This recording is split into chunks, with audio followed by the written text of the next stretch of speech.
todos, a todas, a esto que es Zona de Servicio. Mi nombre es Laura Martínez Gamiño y los voy a estar acompañando hasta la 1 de la tarde para llevar información, por supuesto, interesante, información que les pueda servir muchísimo. Tendremos dos temas en los que un poco diferentes, pero que espero que les puedan servir de alguna manera.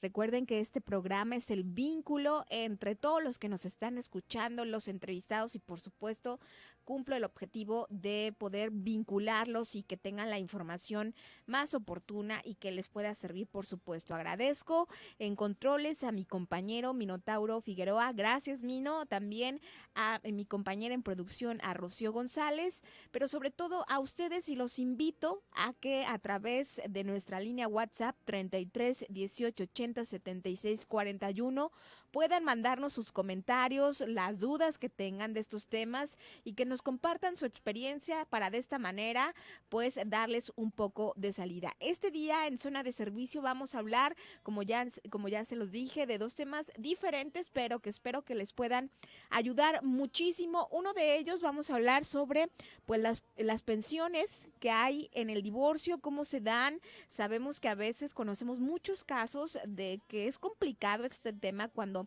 dos personas deciden separarse después de tener una relación de matrimonio, pero no necesariamente tiene que haber hijos para que exista quizá una pensión o quizás no, pero sobre todo cuando hay hijos, yo creo que es muy importante aclarar esas dudas. Y también vamos a hablar con César Medina de COVID persistente, sobre todo a todos y a todas las personas que nos ha dado COVID-19, cómo estamos sufriendo con las secuelas, y vamos a hablar de qué se trata COVID persistente. Y para eso el primer tema, como ya bien se los comenté, pues tenemos a este pues tema que es las pensiones del divorcio, y nos acompaña Alicia Maximín. Ella es abogada especialista en derecho familiar y laboral. ¿Cómo estás, Alicia? Bienvenida a Zona de Servicio. Hola Laura, buenas tardes. Muy contenta de estar el día de hoy con ustedes con un tema tan interesante. Pues sí, porque sobre todo sabemos y conocemos muchos casos, y si no, que el auditorio también nos comparta un poco pues su experiencia, ¿no? Porque como ya bien lo decíamos, o lo decía yo al principio, conocemos casos en los que hay hijos, pero normalmente sabemos que algunas de las partes pues no cumple con esta pensión. Sin embargo, siempre hay, bueno, conocemos que la mayoría hay un conflicto, sobre todo cuando es monetario. Pero en primer lugar, Alicia, ¿qué es una pensión? Y para que nos puedan un poco cuando existe la separación, o supongo que es normalmente cuando existe una separación de divorcio. Ok, pues una pensión alimenticia o pensión de alimentos es esa obligación que tienen por regla general los padres hacia los hijos, pero también es recíproca. Hay momentos en que también los hijos tienen obligación de otorgar alimentos a los padres o a la pareja. Actualmente la ley ya protege a aquellas mujeres o aquellos hombres que estuvieron viviendo en concubinato, o lo que conocemos nosotros coloquialmente como unión libre, es decir, no es necesario estar casados, simplemente basta por haber vivido cierto tiempo juntos, haber procreado hijos, para que exista obligación no solo de otorgar alimentos a esos hijos, sino también a nuestra pareja en el caso de que él o ella se haya dedicado preponderantemente al hogar. Y los alimentos comprenden no solamente, como su nombre lo indica, la comida, sino que en el caso de los hijos comprenden la educación, es decir, apoyarlos incluso después de su mayoría de edad para que puedan alcanzar una profesión o un oficio, gastos de vivienda, vestimenta, gastos médicos, es decir, de repente los niños necesitan ir al dentista, ortodoncia, tratamientos de ese tipo, y también se contempla aquellas actividades que son necesarias para su sano desarrollo emocional, es decir, a lo mejor una actividad artística, deportiva, o esas salidas que de repente tienen los niños con sus papás que favorecen que ellos se desarrollen adecuadamente. Pero sobre todo también porque cuando se separan las parejas, digo, no necesariamente cuando existe un divorcio o algo frente a la ley, ya bien tú bien lo mencionabas, que también obviamente cuando pues no están casados, pero que existen hijos.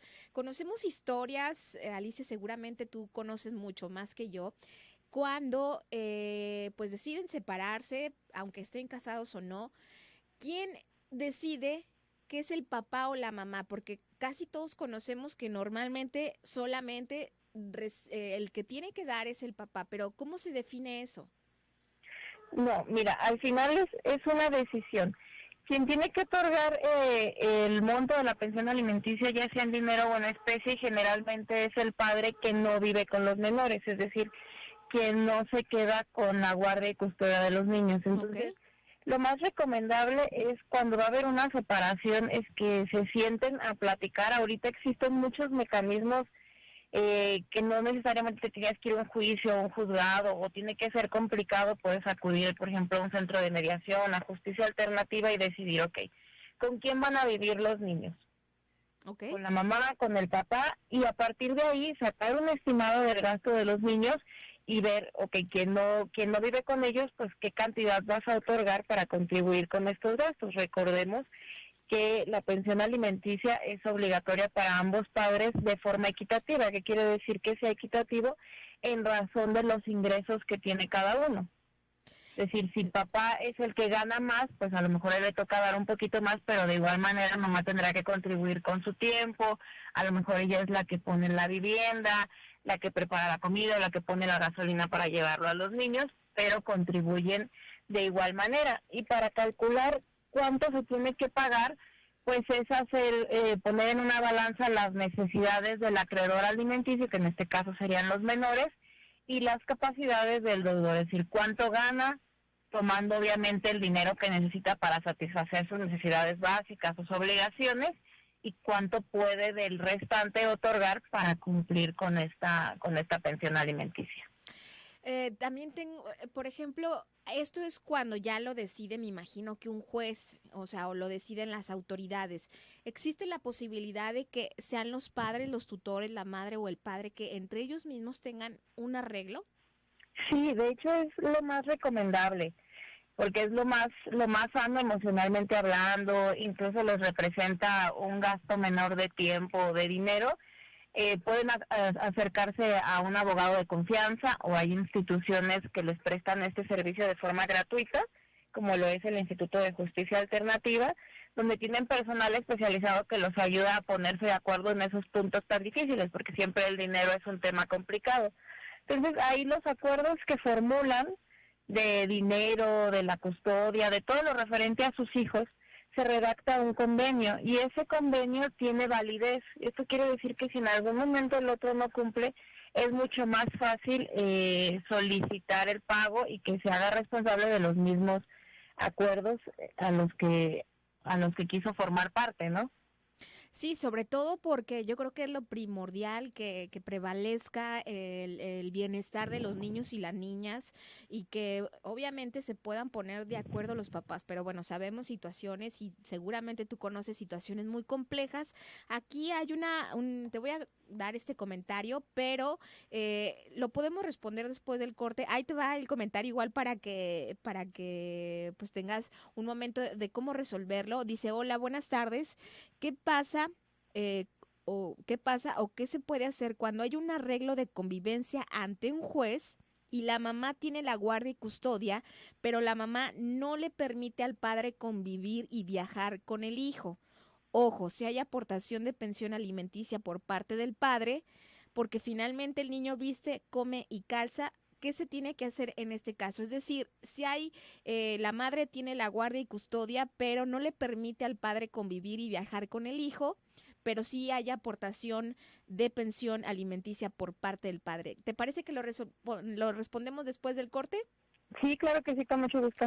Nos vamos a un corte. Yo les invito a todos y a todas que nos manden sus comentarios al 33 18 80 76 41 y regresamos aquí a Zona de Servicio. Zona 3 Noticias.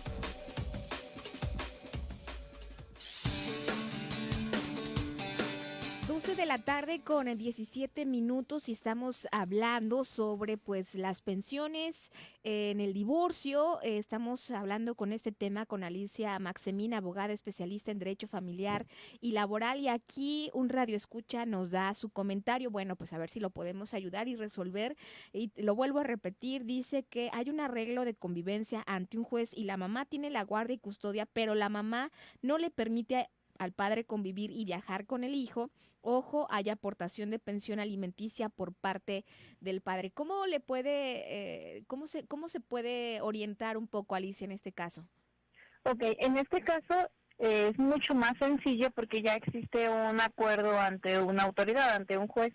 En este caso, lo que se tiene que hacer es acudir ante este juez, su abogado le puede elaborar un escrito solicitando que se cumpla con el convenio. Lo primero que van a hacer es pedirle a la mamá, en este caso, que es la que tiene la custodia, y le van a otorgar un plazo de 5 días más o menos para que cumpla voluntariamente. Si no, el juez tiene ya ciertos medios de apremio o tiene manera de hacer que las partes cumplan su convenio y el papá pueda viajar con los niños.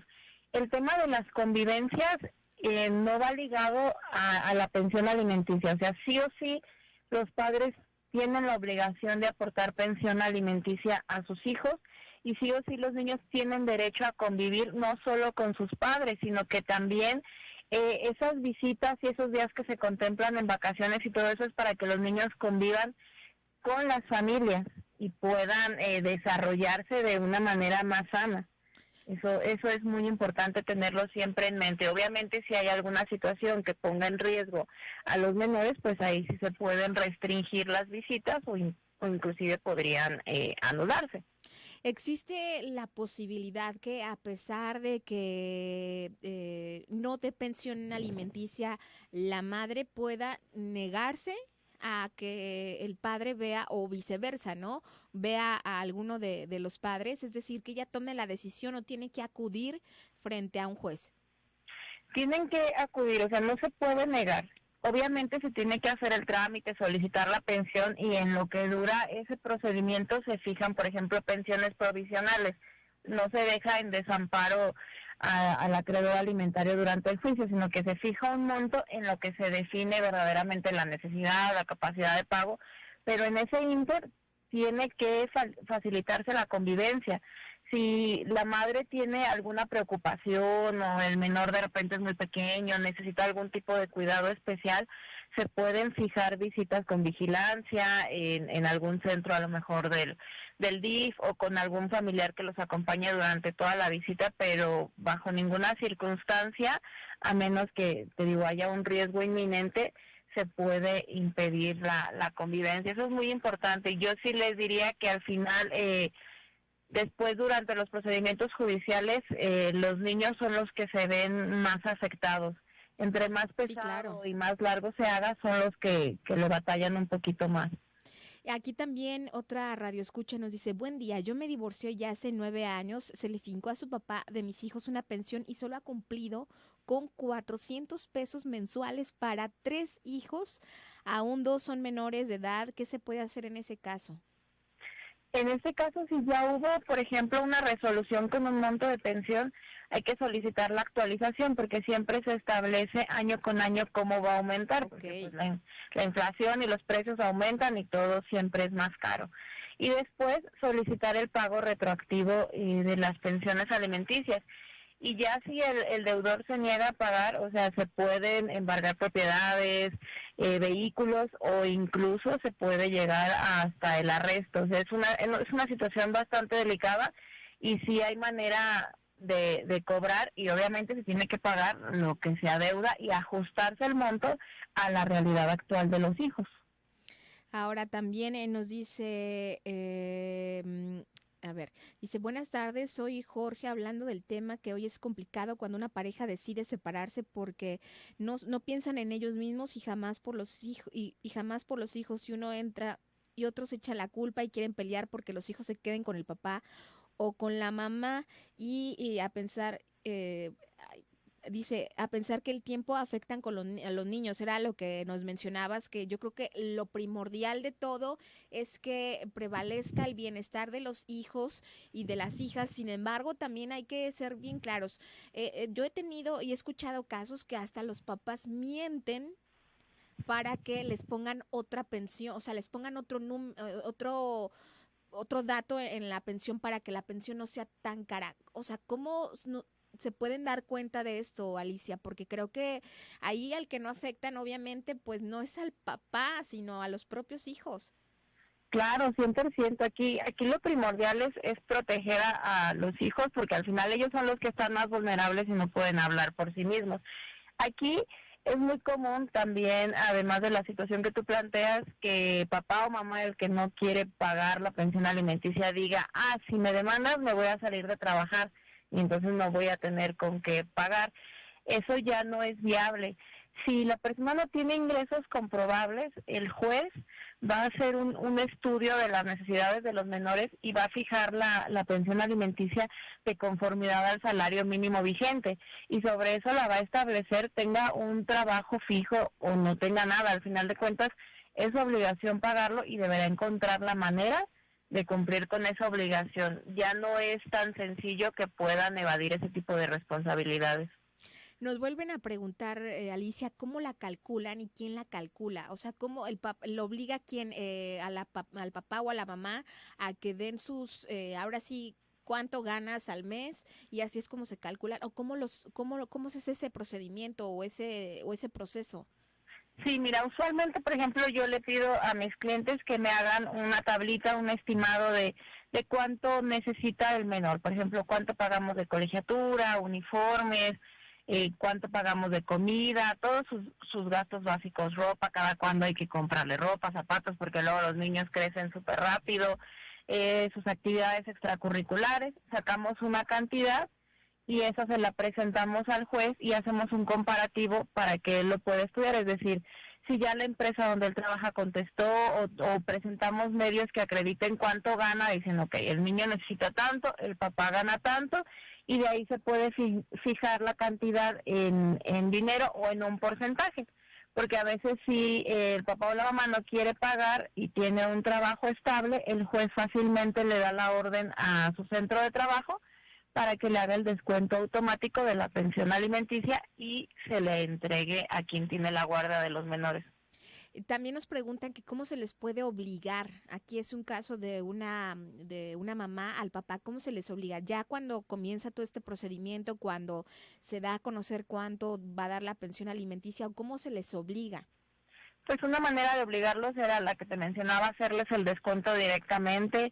Se puede llegar al embargo si tiene alguna propiedad, un vehículo, o incluso pues un medio de apremio, una manera de presionar los que tienen las autoridades es con el arresto, que generalmente es la última opción que tenemos, pero en muchas ocasiones pues es cuando ellos ya se dan cuenta de la gravedad de la situación.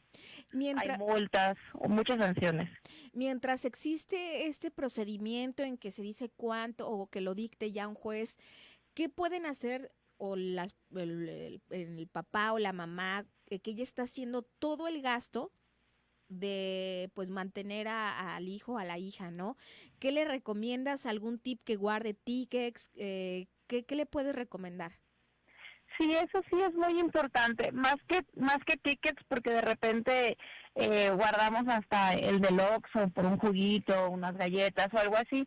Sobre todo esos gastos que sí podamos relacionar, por ejemplo, el recibo de la colegiatura, pues tiene el nombre del menor.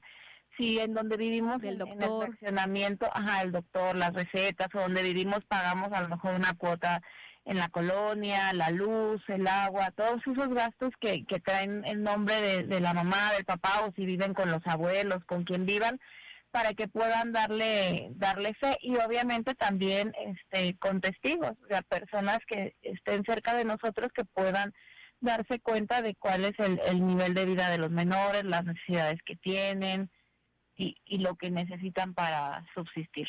También aquí fue la primera pregunta de que él cumple con todo la parte de la pensión alimenticia, pero pues no le permite ver a su hijo, ¿no? Dice que el arreglo fue en justicia alternativa. ¿Sigue siendo igual de válido el arreglo? Pregunta.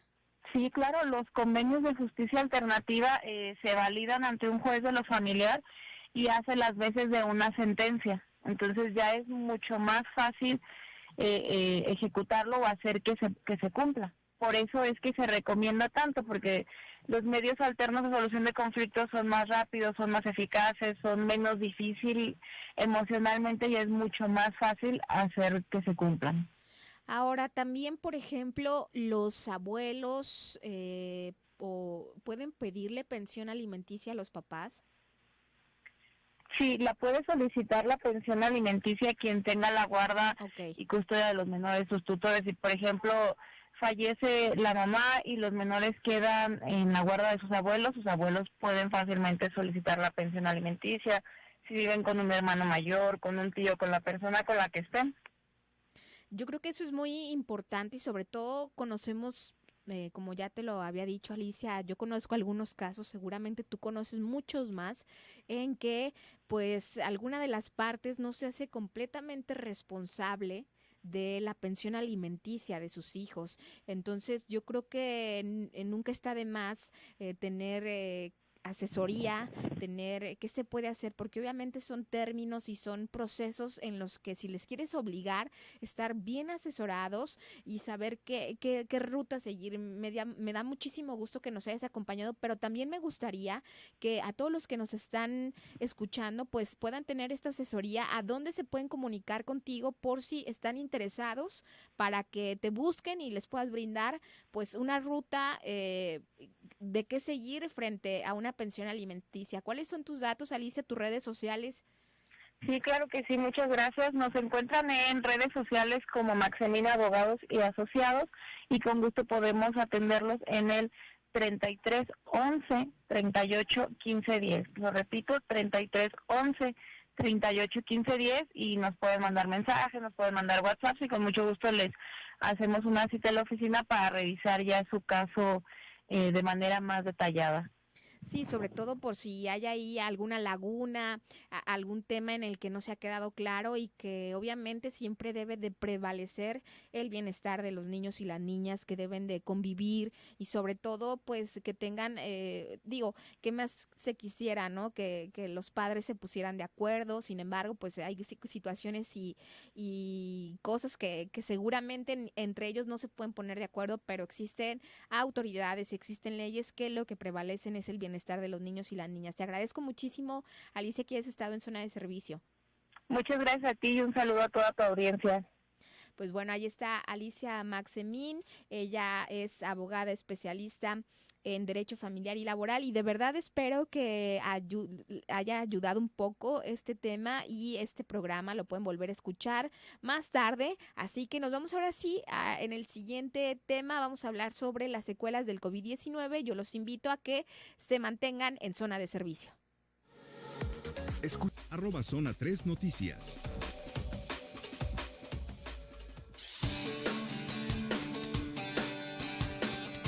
12 de la tarde con 34 minutos y bueno, ya estamos aquí en Zona de Servicio y ahorita me están preguntando por el teléfono de Alicia Maxemín, se los comparto y espero de verdad que puedan pues solucionar, como ya bien se los dije, el tema es que prevalezcan el cuidado y de los hijos y de las hijas en este tema de las pensiones alimenticias. Ahora también vamos a hablar de un tema que por supuesto es de suma importancia y hasta que lo vives, sabes que existe y que estos síntomas y estas secuelas son profundas y que por supuesto quieres que se terminen.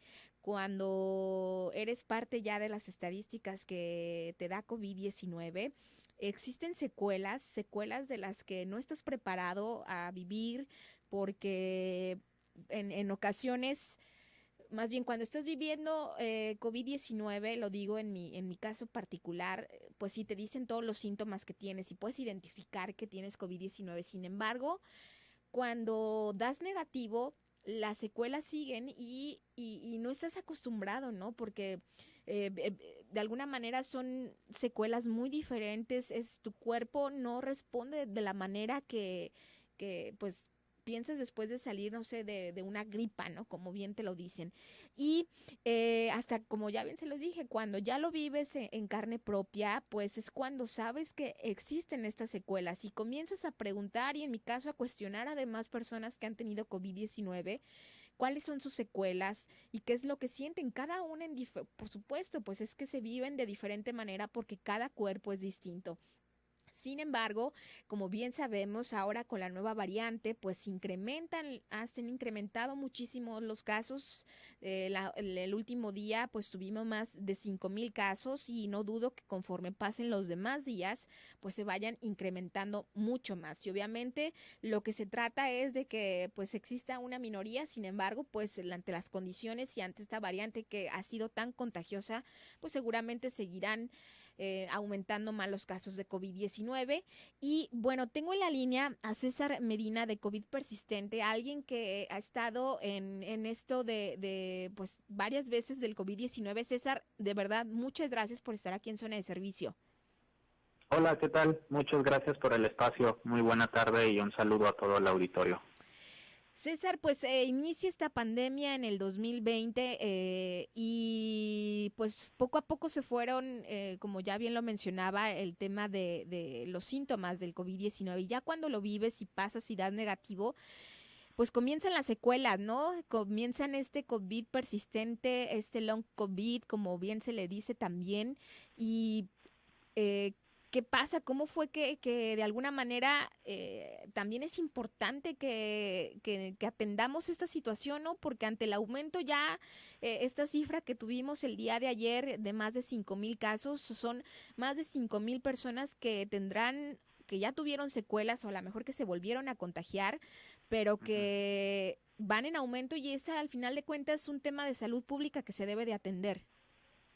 Sí, por supuesto. Bueno, de entrada para muchos pacientes no nos es nuevo el tema de los síntomas persistentes, ni tampoco la narrativa institucional o el discurso institucional que ha minimizado la pandemia incluso desde el inicio, ¿no? Los primeros meses, cuando se declaraba una emergencia sanitaria a nivel global, aquí en México las autoridades sanitarias se empeñaron a decir que esto iba a ser muy leve, que iba a ser incluso menos que la influenza, que se pronosticaba que el número de muertes trágicas no iban a superar las 80,000, que únicamente las personas adultas mayores con comorbilidades iban a tener un cuadro grave, pero que las personas sanas y jóvenes no les iba a pasar absolutamente nada.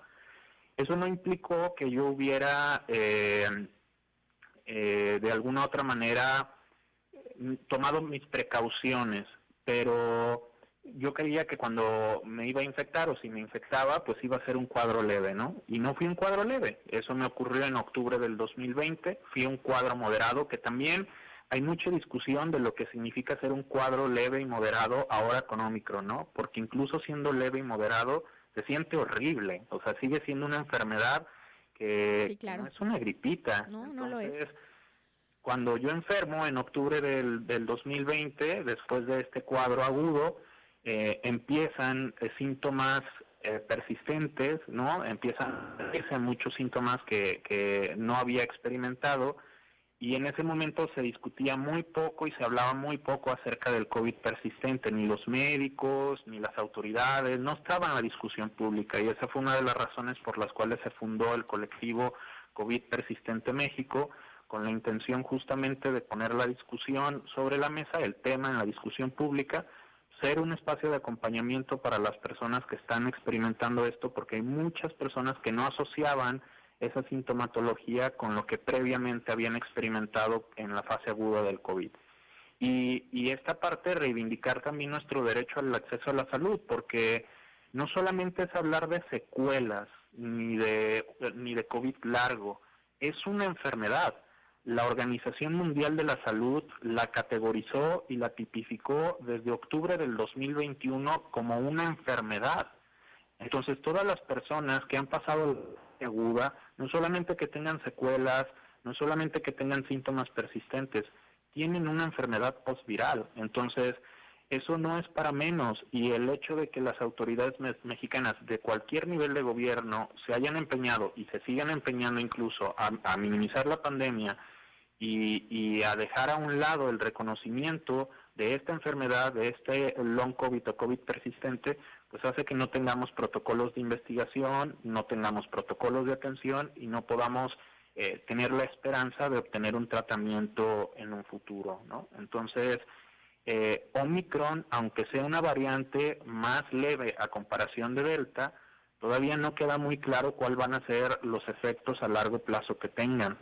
Pero lo que sí podemos decirles a todas las personas que nos están escuchando es que más del 90% con las variantes previas, ya sea cualquier linaje de Wuhan, Delta, Gamma, cualquier variante que estuvo circulando en México, de pacientes que se contagiaron o se reinfectaron, etcétera, fuimos casos leves, moderados, que tuvimos, entre comillas, una gripita. No piensen que el long COVID o que el COVID persistente únicamente lo padecen los pacientes que terminan graves hospitalizados. Sí, claro. Un cuadro leve o moderado puede derivar en un COVID persistente.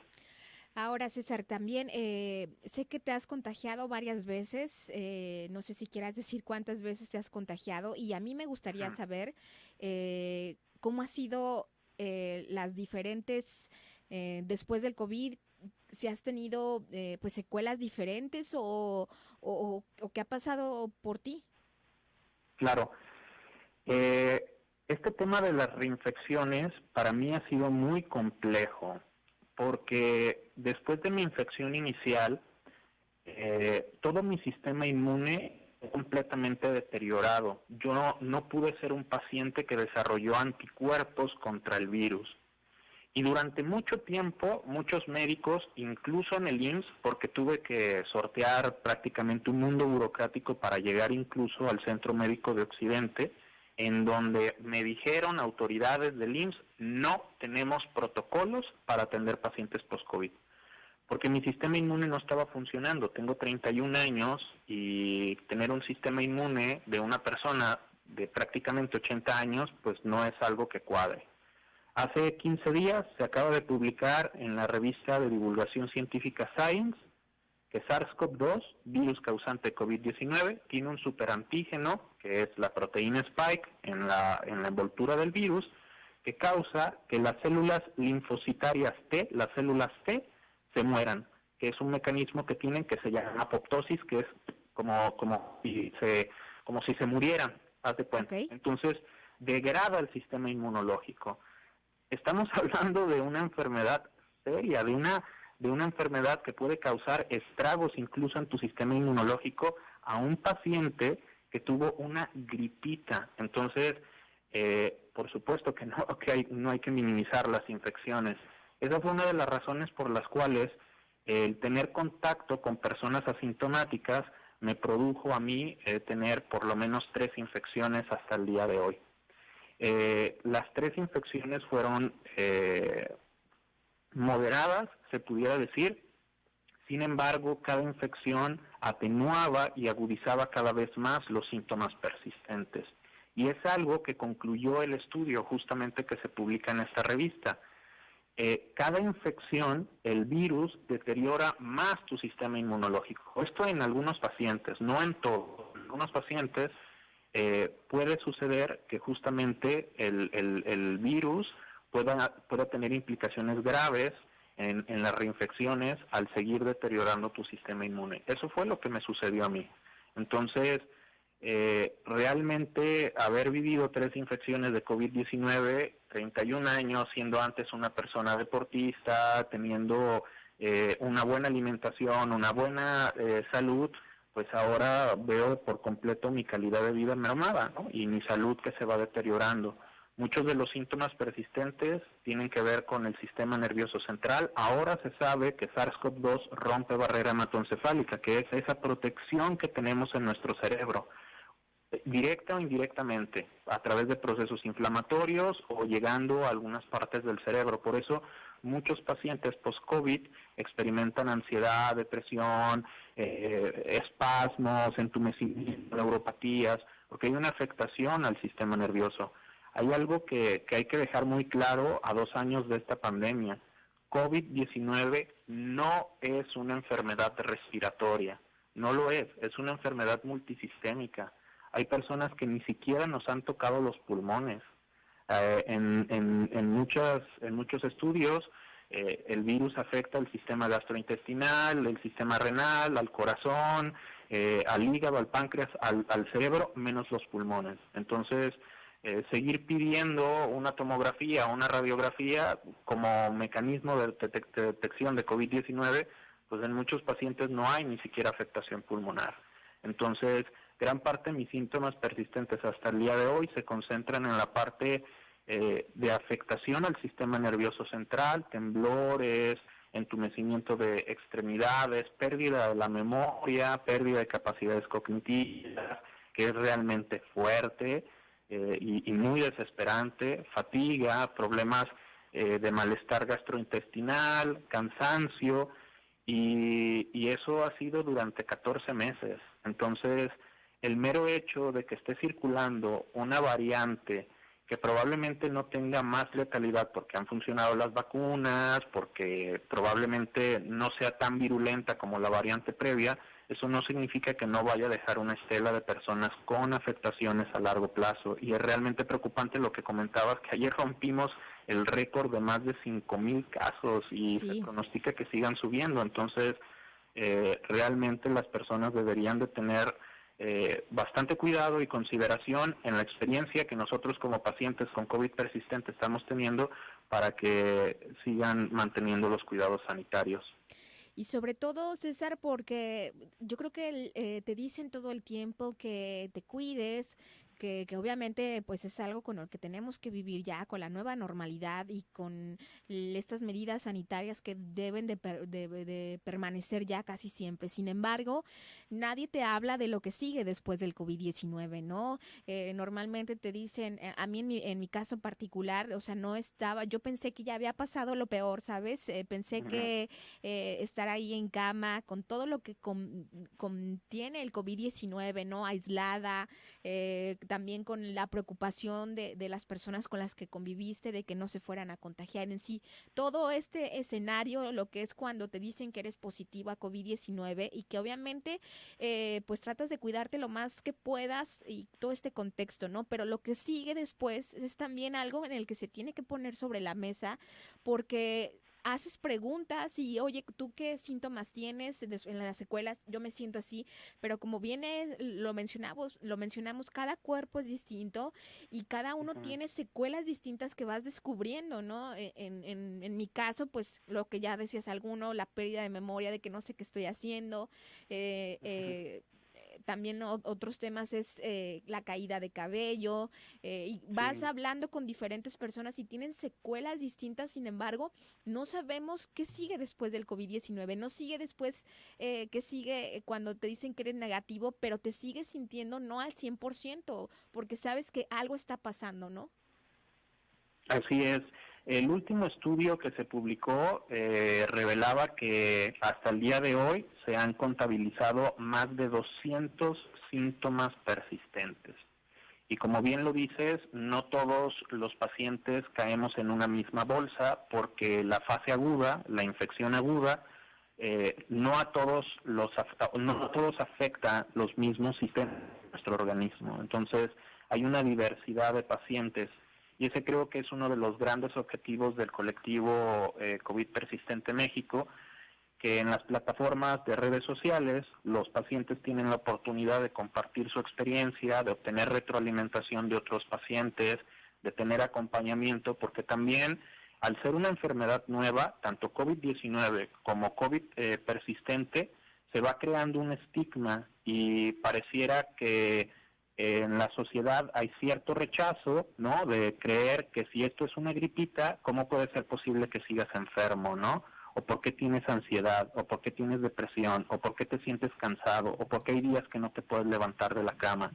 Entonces sí hace falta mucho sensibilizar a las personas de que esto es real, de que no es algo que se estén inventando los pacientes, y también la comunidad médica pues tiene un gran reto de actualizarse para poder atender a sus pacientes. Pero hay una parte muy importante que tú la mencionabas, que también es uno de los objetivos del grupo, y es un poco exigirle a las autoridades de salud que reconozcan esta enfermedad, porque hasta el día de hoy ni el subsecretario de salud, el doctor Hugo López-Gatell, ni el secretario, el doctor Alcocer, ni en Jalisco, ni en ninguna otra parte de México, ninguna autoridad de salud se ha proclamado o ha hecho un comentario mínimo respecto a lo que, como tú mencionas, sigue después del COVID. De hecho, es increíble que en las estadísticas solamente contemplen dos rubros. Están las lamentables defunciones y están las personas recuperadas. Pero la pregunta real es, ¿cuántas de esas personas recuperadas realmente se han recuperado y han podido hacer su vida? Si pudieran hacer esa estadística, se darían cuenta que pues casi el 60% de esas personas que ellos creen que se han recuperado siguen teniendo un problema a largo plazo. Entonces, ese sigue siendo un tema importante para nosotros y es una agenda que vamos a seguir presionando para que tengamos reconocimiento, para que tengamos protocolos de atención en las instituciones de salud que hasta el momento se han negado. Tenemos un montón de relatos de pacientes que han ido a sus consultas y los médicos los refieren al psicólogo, les dan paracetamol o simple y sencillamente les dicen que no existen las secuelas del COVID, cuando esto debería de ser un abordaje multidisciplinario, y para eso tenemos hospitales de primer nivel con especialistas y no hay protocolos. Sí, y aquí... en ese sentido también, que haya partidas presupuestarias para la investigación y potencial tratamiento. Sí, creo que César es poner sobre la mesa y a mí ayer lo que me hizo reflexionar casi 5,200 casos de COVID-19 sí, que fueron en tan solo un día. Es decir, a ver, imagínense, no sé, 4 escuelas, 5 escuelas, 7, 10, 12 escuelas llenas completas. Esa es la única manera en cómo puedo visibilizar un poco todas las personas que tienen COVID-19 en tan solo un día. Es decir, estas casi 5,200 personas van a tener secuelas del COVID-19 y como tú, como yo, como muchas de las personas que ya hemos tenido COVID, no sabemos qué hacer después. No sabemos a dónde ir, no sabemos qué debe de seguir, todo nos dicen es un proceso que debe de llevar, es un proceso en el que con el tiempo se va a ir quitando y conocemos casos que hasta un año no se han podido recuperar. Entonces, yo creo que sí es bien interesante. Aquí nos pregunta Paola si hay algún grupo donde pudiera estar en contacto con gente con sintomatología con post-COVID. Realmente no hay información correcta ni seguimiento. Yo soy una persona con sintomatología post-COVID y no sé a dónde ir. Gracias de nuevo. ¿Nos puede repetir otra vez las redes sociales de COVID persistente, César? Sí, claro. En Facebook nos pueden encontrar como COVID Persistente México Comunidad Solidaria y en Twitter igual COVID Comunidad, COVID Persistente México. Y ahí mismo podemos compartirles las ligas de los grupos de WhatsApp. Todos los jueves tenemos una sesión de apoyo emocional, que es un grupo en Zoom en donde hacemos una rueda de reconocimiento, de apertura, de acompañamiento. Hay algunos médicos psicólogos que nos acompañan, profesionistas de la salud que nos van dando consejos y demás. Lo que sí es una realidad es que hay muchos pacientes que con el tiempo mejoran, pero hay una gran mayoría que con el tiempo siguen experimentando síntomas persistentes. Es por eso la insistencia de que las autoridades actúen. Y ahora que mencionas el tema de las escuelas, es que los niños también experimentan sí, claro, COVID persistente y es realmente devastador ver cómo pues niños no pequeños pues ya ven truncada su calidad de vida justamente por una infección que siempre les dijeron que fue una gripita. No, y aparte porque al final de cuentas, yo como lo dije como tú más bien dijiste este dato, más de 200 síntomas que se han podido detectar, es decir, cada persona es diferente y seguramente, César, se van a ir todavía descubriendo síntomas diferentes, ¿no? O sea, creo que es una enfermedad, sí, no solamente cuando termina, ya cuando te dicen que eres negativo, o sea, el COVID sigue, eres un COVID persistente con síntomas, con sintomatología, con secuelas, que al final de cuentas no tenemos... no sabemos qué hacer, con qué médico acudir y creo que es necesario que sea parte ya de las políticas públicas, que se ponga sobre la mesa, es un tema de salud pública. Totalmente. De hecho, la gran mayoría de investigadores, no solamente en México no hay investigación sobre COVID persistente, pero la conclusión a la que llegan investigadores de Estados Unidos, de Canadá, de algunas partes de Europa, es que la siguiente pandemia que va a poner en crisis los ya paupérrimos sistemas de salud de la gran mayoría de los países del mundo, pues son los remanentes de la pandemia, que son las personas que estamos experimentando COVID persistente. O sea, van a ser las secuelas las que van a poner en jaque los sistemas de salud. Entonces, sí, definitivamente es muy importante que haya una adaptación de las políticas públicas, que se tomen acciones ya, que haya protocolos de investigación y tratamiento, porque no hay un especialista. En mi experiencia he visitado docenas de médicos aquí en Guadalajara, de los mejores hospitales, he intentado hacer todo lo que esté en mis manos y la verdad es que no hay mucha información tampoco